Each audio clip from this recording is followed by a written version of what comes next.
Viele sind nach Sumarius sagen wie mit Gottes Haupt, wo wichtig dort ist, dort wir als Kinder Gottes jährlich wissen und dort wir uns ständig selbst prüfen. Nicht, dass wir andere Menschen prüfen, und selbst prüfen zu sein, wo wir vor Gott stehen, um zu sein, ob wir noch wissen, und wo noch Wissen fehlt. Jährlich Wissen fehlt an uns und bei uns. Aber was passiert, wenn wir abhören mit Wissen? Was passiert an der Naturwelt, wenn Planten abhören mit Wissen und abhören mit Früchten, wenn sie Früchte sollen? Was von uns gleichen Büten im Garten zu schaffen? Eigentlich dort. Manchmal ist das ein Betrag mit in den Garten zu haben. Aber mir geht das schein. Das geht schein, Krüte, Rüte placken und einen Garten fan rein zu mir. Und das Sitzschmack erstens und zweitens kann ich dort Leute noch genießen, wenn einer erst Frucht sein kann und der scheine Baum sein kann, einer kann die genießen. Wir freuen uns, wir lernen dort Planten drehen sollen, entweder Baum oder Frucht oder was immer. Aber was passiert, wenn sie nicht mehr tun? Und hier gehen meine Gedanken in Lukas Kapitel 13. Nur die Verse, die wir all lesen, dort Gleichnis vom unfruchtbaren Feigenbaum. Wir als Menschen haben große Erwartungen, dort unser Baum und Bäume in Ernte am Fern produzieren sollen und nicht bloß Leben bleiben sollen, nicht? Die sollen auch was tun. Wir haben hohe Erwartungen und Gott hat auch hohe von seinen Kindern. Dass seine Kinder nicht bloß Leben bleiben, aber auch für am Schaffen, für am Frucht drehen. Was passiert aber, wenn wir dort nicht tun? Wir losen am Gleichnis, wo der Eigentümer vom Feigenbaum kam, Frucht zu siegen. Und Gott siegt auch eine Frucht. Wir werden von der Gottes Wort betrachten, zu sein, wo wir dann auch sicher merken können, dass wir immer jährlich Frucht drehen, so dass wenn Jesus kommt, bei uns Frucht zu siegen, dass er immer durch was finden wird. Wir werden unsere Betrachtung mit dem Feigenbaum anfangen. Wir lesen in Vers 6 von Lukas Kapitel 13. Jesus verteilt auch das Gleichnis. Ein gewisser Mann hat an seinem Weingarten einen Feigenbaum geplant und er kam Frucht daran zu siegen, aber fang wenig? Keine. Er fängt keine durch. Und wir weiten dort in einem Gleichnis immer eine Hauptwahrheit zu finden ist. Und die Wahrheit in diesem Gleichnis zu finden, müssen wir erst weiten, wen der Feigenbaum repräsentieren soll. Uns zu halten, weil wir die ersten 4 Verse aus Lukas 13 lesen. Wenn die noch in der Bibel abhauen, wo wir noch die Verse 1 bis 5 aus Lukas 13 lesen. Kapitel 13 von Vers 1. Gottes Wort sagt, du wirst in der Zeit Söhne, der Jesus von der Galiläa vertalten, der Blut Pilatus an seine Opfer gemengt hat. Jesus sagt, gleich jeder diese Galiläer eure Sünder wären als alle anderen Galiläer, wie sie ab diesem Weg leiden mussten? Ich sage ihnen, nee, wenn die nicht umkehren wollen, dann wollen ihr alle Krieg so umkommen. Oder die 18, die an Siloa zu Tod kamen, aus der Tarm ab an Abfall. Denkt ihr, dass die eure Sünder wären als alle anderen Menschen, die in Jerusalem wohnten? Ich sage ihnen, nee, und wenn die nicht umkehren, dann wollen die alle Krieg so umkommen. Das ist interessant, nicht? Ich glaube, wir haben vielleicht alle mal so gedacht, wenn du eine ganz sonderbare voll Ass oder was immer, wo Menschen zu Tod kommen, dann denkt einer, hat das Gott getan? Hat Gott dadurch gestraft? Oder warum ist das passiert? Aber das ist nicht immer so. Kriegst du, was Jesus hier sagt. Und dann Vers 6, fängt Jesus mit seinem Gleichnis an, wieder zu erklären und deutlich zu erklären, was er meint. Also, der Feigenbaum repräsentiert die Juden, die sich aus Gottes Volk teilten, wie sie als Juden geboren werden, über ihren Glauben nicht auslebten und nicht wahrlich wie in Jesus Christus unternehmen. So, die werden aus Juden geboren. Und hier will ich sagen, wir können, und wir sollen auch in diesem Saal aufpassen. Wir als Eltern, wir glauben immer, wir sind bekehrt, und das ist wunderbar, wenn wir sind, und wir wollen an unsere Kinder auch nicht fahren, dass sie auch von Jesus lernen. Das ist auch wunderbar. Das sage ich auch, dass sie von Gottes Wort lernen und mit Kindern Gottes sind und so weiter. Aber wir müssen unsere Kinder dort beibringen, dass bloß wir sie in die Kirche fahren und einmal in die Kirche gefahren sind, das meint nicht, dass sie Kinder Gottes sind. Und jeder muss diese persönliche Erfahrung haben, dass wir Jesus Christus als persönliche Erlöser und Rader annehmen und unsere Sünden bringen und als Heiland annehmen. Und die werden viele Juden, die dachten, wenn die Juden geboren werden, als Juden geboren werden, dort hat dann gemeint, dass sie zu Gottes Volk halten. Und Jesus sagt, no, das ist nicht so dort. Und dort stimmt, dass Gott hat den Juden durch Abraham eine ganz besondere Versprechen gemacht. Das stimmt, wir wissen dort. Aber Gott sieht auch, dass wir es Abraham am Gehorchen deit und am Glauben deit, dass durch seine Nachkommen wurden bloß die Juden gesegnet worden. Gottes Wort sagt, alle Völker. Alle Völker wurden durch Abraham seine Nachkommen gesegnet worden. Und Paulus erklärt das noch wieder in Römer Kapitel 11, Vers 17. Er erklärt in Römer 11, 17, dass die Juden, die Jesus nicht annehmen wollen, Gott vom Baum aufbrechen wird und vom Willenbaum, der Heden, erster Nahen praten. Habe ich mal gesehen, wo Menschen das tun? Erster Nahen praten? Habe ich das mal gesehen? Das ist interessant, was das schaffen wird, nicht? Ein Bruder in Chilliwack hat das sehr interessiert und er weiß mir einen Apfelbaum, was er hat, und dort hat 3 verschiedene Sorten Apfel. Rote, gelbe und grüne, wenn ich reise. Und als sie dann durchwursten, dann können eine der verschiedenen Klirren sein. Und das ist interessant, dort schaffen das. Und Jesus und Paulus, die brauchen das Bild von erster Nannprappen zu erklären, wo Gott dort mit seiner Familie hat. Die Juden, die Jesus annehmen, die gehören zu Gottes Familie. Aber die, die Jesus auflehnen, die hat Gott weichgebracht. Die erste hat Gott weichgenommen und die haben von der Wildbaum erste genommen und dann die gebracht, wann das dort zu verstehen wird. Und das wäre für mich ein ganz klares Bild, wo Jesus seine Familie ist und wo das schaffen wird. Am Baum Gottes zu sein, muss einer erstens an Jesus glauben und ihn persönlich annehmen. Aber Baum zu bleiben, muss einer auch Frucht tragen. Kreuz es, wenn wir einen Fruchtbaum zu haben, ein Wasseraster nicht mehr Blätter drehen oder nicht mehr Frucht drehen, der Aster, der macht weich. Wir wollen haben, dass unsere Bäume Frucht drehen sollen. Und das sehen wir in Johannes 15. Und hier wird in Johannes 15 vom Weinstück Gottes geredet und nicht vom Baum, aber der Wahrheit bleibt. Wenn wir in Jesus wollen sein, dann müssen wir an ihm glauben und ihm auch gehorchen. Aber wir müssen auch Frucht tragen. Jesus sagt in Johannes 15, Vers 1 und 2, ich sehe der reichte Weinstück und mein Vater ist der Weingärtner, alle ranken an mich, die nicht Frucht tragen, schnitt er auf. Und dann Vers 5 bis 6 erklärt er wieder, er sagt, blieft an mir und ich will an jün blieben. So als eine Rank nicht Frucht bringen kann, wenn die nicht an der Weinstück bleibt, so kann die auch nicht Frucht bringen, wenn die nicht an mir blieben. Ich sehe die Weinstück und die sind die Ranken. Wer an mir bleibt und ich in ihm, der bringt viel Frucht. Ohne mich kann ich nichts tun. Wer nicht an mir bleibt, der wird so aus einer Rank weichgeschmierten und der weichgeschmierte Rank verdriecht, und dann wird er abgesammelt und am Feuer geschmierten und verbrannt.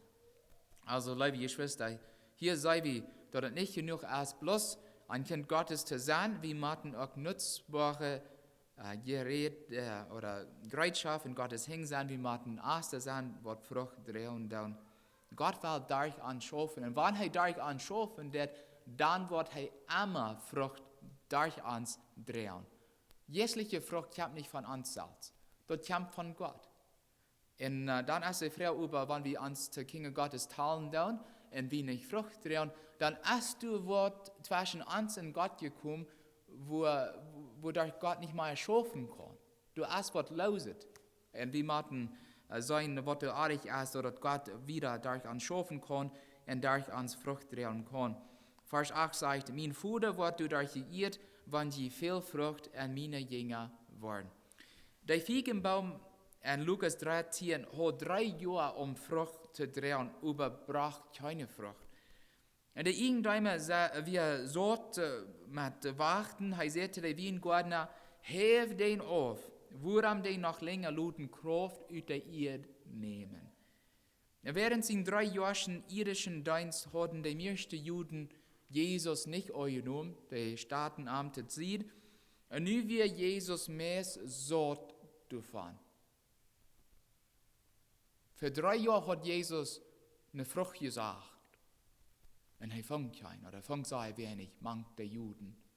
Und nu sagt er zu ihnen, weil ihr Wort nie als ein Zeit mehr vorbei.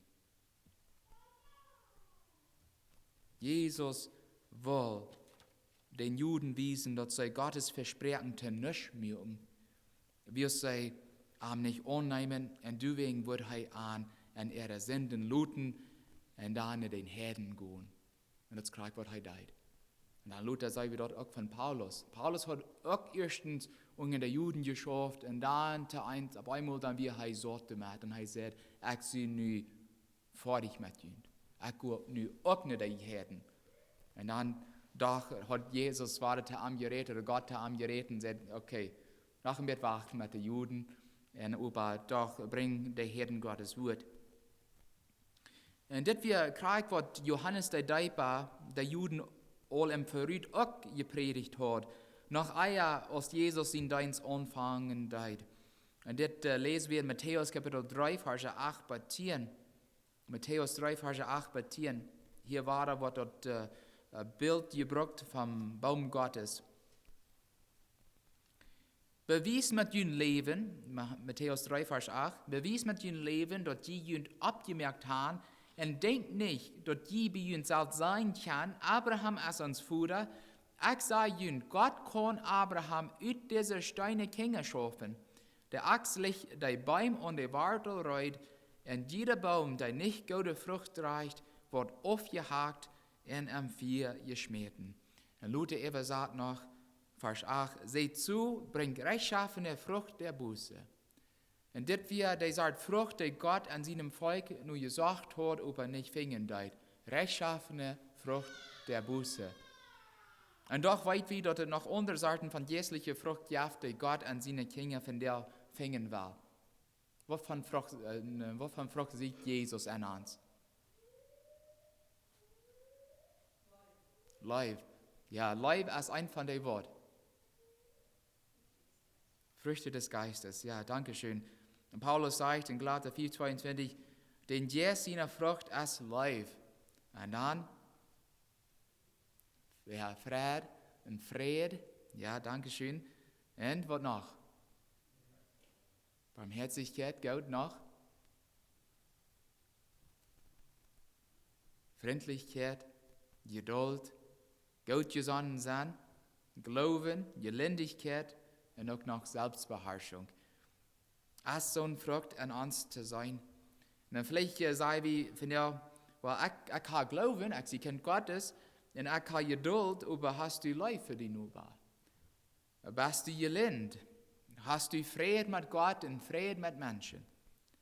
Hast du Selbstbeherrschung in dem, was du sagst und wo du die benehmen darfst? Viele sagen, ich sehe bloß ein bisschen leicht beleidigt oder ich habe einen Short Fuse, wo ich da, mein Vater, wir kriegen so. Und deswegen mag ich mich nicht darüber schämen, ich sehe bloß so. Wirklich? Das sind weiße Dinge, die vielleicht für weiße Menschen spannender sind, mit zu schaffen als andere Dinge. Aber kann Gott die Dinge nicht mit halten? Kann ich die Dinge nicht Gott bringen? Ich schaffe es mit Geduld haben, besonders wenn ich vorhin da. Und ich glaube, ich habe in Mexiko gelernt. im Korridor durch, der Link, durch vorn Wasser Menschen viel zu langsam und andere viel zu busig. Und dann muss einer geduldig sein und abhören, was einer denkt und sagt. Und hier halt dort wird könnt mit Gottes Hilfe kontrollieren, aber wir haben alle weiße Dinge, was vielleicht schwanger sind, mit Üte kommen, aber Gott kann uns helfen, der will uns helfen, wie sollen Frucht drehen. Der Herr siegt eine Frucht. Und obwohl er geduldig ist mit uns, hat seine Geduld auch nicht eng. Ein Tag wird er dann genug sein. Der irgendjemand sagte, der Weingärtner, ich sehe nu all 3 Jahre hintereinander gekommen, Frucht an diesem Baum zu siegen und hat keine gefangen. Heb den auf. Und ein Bibelforscher erklärt, dass der Zeit, was ein Feigenbaum gute Frucht tragen kann, wie es die wartlichen Struktur nur verwackelt sind, und brauchen Zeit, um zu wachsen. Das kann einer gut verstehen. Über 3 Jahre haben sie lang taurigen, um gute Frucht zu bringen, sagt dieser. Der Eigentümer repräsentiert Gott als Richter. Über den Weingärtner oder der Gärtner als Jesus Christus, der alles tut, was er kann, um uns zu helfen, jährliche Frucht zu bringen. Der Gärtner sagt dem Eigentümer, Vers 8 bis 9, lud den noch 1 Jahr stehen. Ich will am den Baum gruben und Maßraum bringen, und wenn der dann Frucht bringt, dann ist das gut. Aber wenn nicht, dann kannst du den aufhaken. Nach 1 Jahr. Der Gärtner will wahrlich noch 1 Jahr mit dem Baum zu schaffen, um zu sehen, ob es noch wird Frucht drehen. Und dann wird es lang genug gewesen sein. Nur 1 Jahr. Und wenn Gott von der Seite an sein wird, kick mal, du sagst, dass du mein Kind bist, aber du hast kein oder sei Früchte fingen und ich gebe dir noch 1 Jahr Zeit. Noch 1 Jahr. Um Früchte zu drehen und dann will ich was sein. Und ich will die auch halten, du Matt. Ich will die halten. Und taub, du und ich, wir wollen sein, ob du nicht Frucht drehen kannst durch mich. Wenn Gott dir an sein wird, würden wir uns nicht riesig freuen und dann alles tun, was wir können, um durch Jesus Christus Frucht zu drehen? Aber die Wahrheit ist, dass keiner von uns weiß, wie lange wir noch haben. Ob wir überhaupt noch ein Jahr haben, weiß wir nicht. Zu irgendeinem Zeit können Gott an sein, nie ist das lang genug.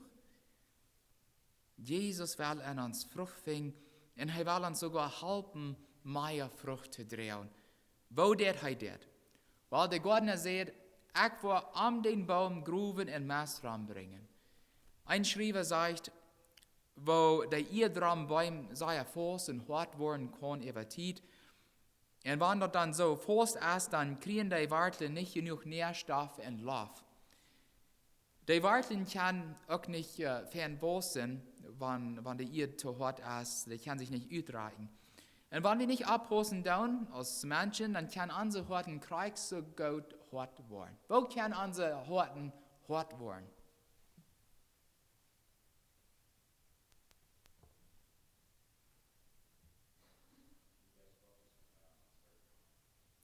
Ja, weil wir Gottes jetzt nicht mehr an uns haben werden, überhaupt nicht. Oder wir sagen nie weil wir dort tun, nie weil ich dort tun, was ich war.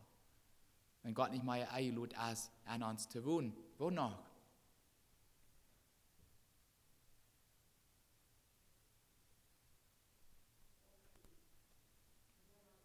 Ja, alles aufschieben.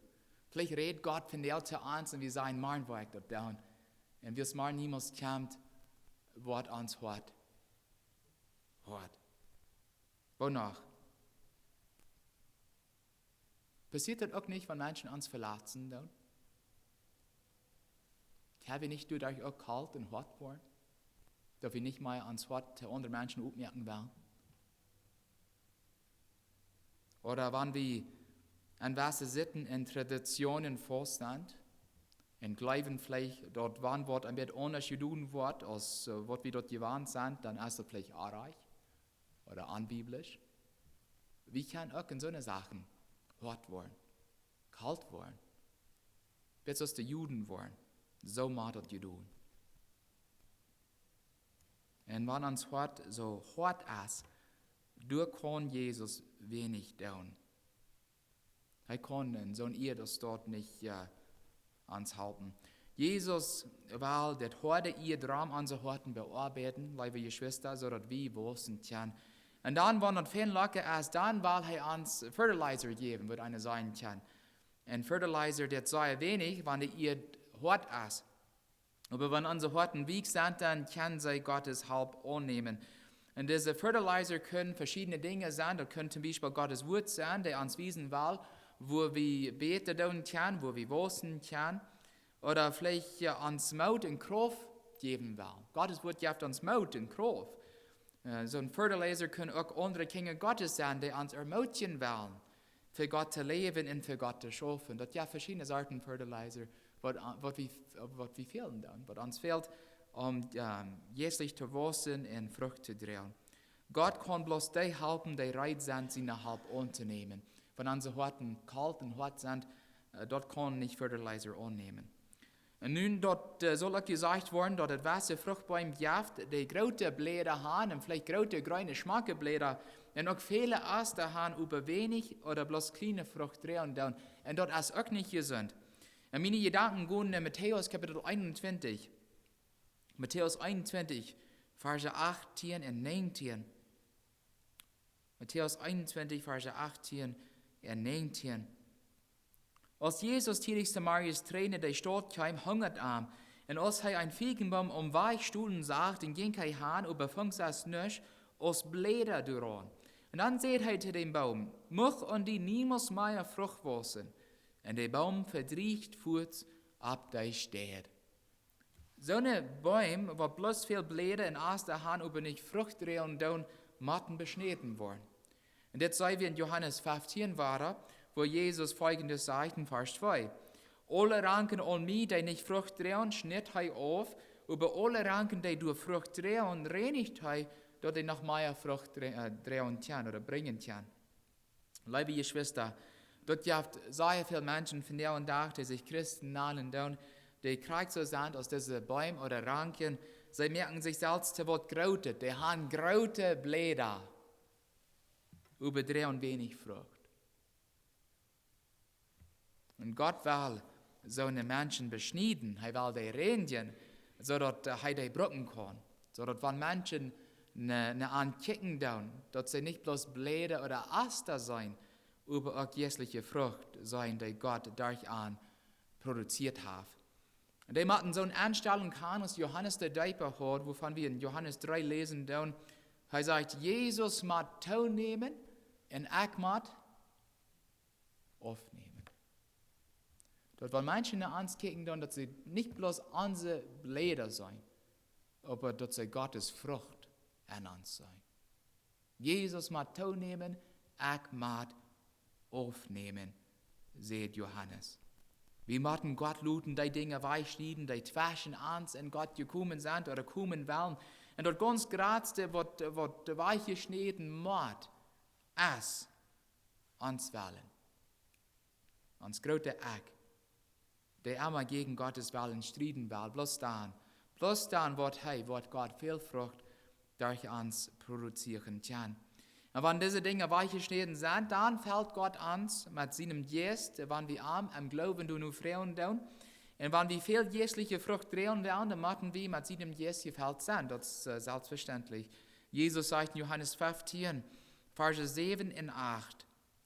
Johannes 15 war Verse 7 und 8. Einer hat nicht gedacht, oh Gott, es wird so viel über Bäume und Weingutes reden, nicht?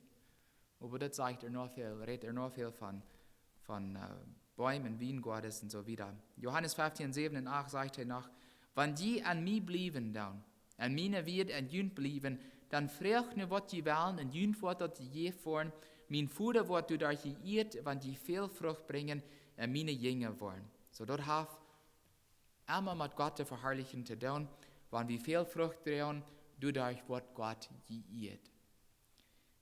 Wo sind wir? Drehen wir viel Frucht? Wenn Jesus wird wollen, von der unsere jährliche Frucht sein in uns, wird er zufrieden sein mit dort, was er durchfingen wird. Wovon Frucht wird er überhaupt finden? Wird er viel Frucht fing, wo er wenig Frucht fing. Fühlt Frucht fing vielleicht. Wer weiß. Der Herr ist geduldig, der ist gelehrt, aber ein Tag wird seine Geduld alle sein. Noch ein Jahr. Was wird er fingen? Und ich will diese Stunde mit einem Bibelaufschnitt schließen aus Jesaja 5. Ja, wir bitte unsere Bibeln aufmerken, in Jesaja Kapitel 5. Und ich werde die Verse 1 bis 5 für uns lesen. Jesaja 5, Verse 1 bis 5.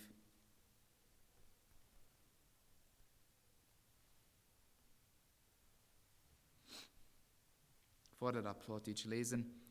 Jesaja 5, Vers 1. Und das soll wir als Warnung annehmen. Gottes Wort sagt, harche mal nicht das Leid von mein Freund in seinen Weingarten.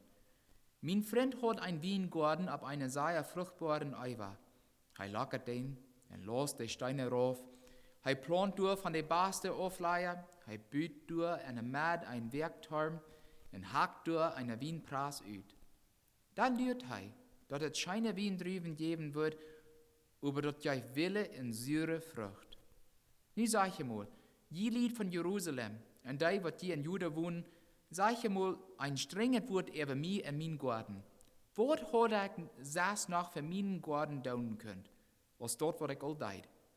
Woran wären du nicht scheine Weindrüben, so als ich mir dort gedacht hat, und da steht von der Wille süre Weindrüben. Ich will jüngst sein, was ich mit meinen Weingarten tun war. Ich will die Heik rundum durchrieten, dass die wild verwachsen kann. Und ich will die mir wegnehmen, dass die verkluint worden wird. Was hat ich noch mehr tun, sagt der Weingärtner. Und so sagt Jesus auch. Ich habe alles getan für ihn. Ich verspreche ihn zu helfen. Ich tue alles. Ich kann nicht mehr tun, als was ich tue. Aber jemanden mir luten. Und jüngte kommen, wie machten Jesus luten, an uns zu kommen, so dass er an uns und durch uns Frucht bringen kann. Wenn der Herr kommt oder uns ein Haus raubt, mag er sehr viel scheine, jährliche Frucht an uns fingen. Nicht bloß süre Weindrüben oder große Blätter oder tote Aster. Mag Gott uns helfen. Amen.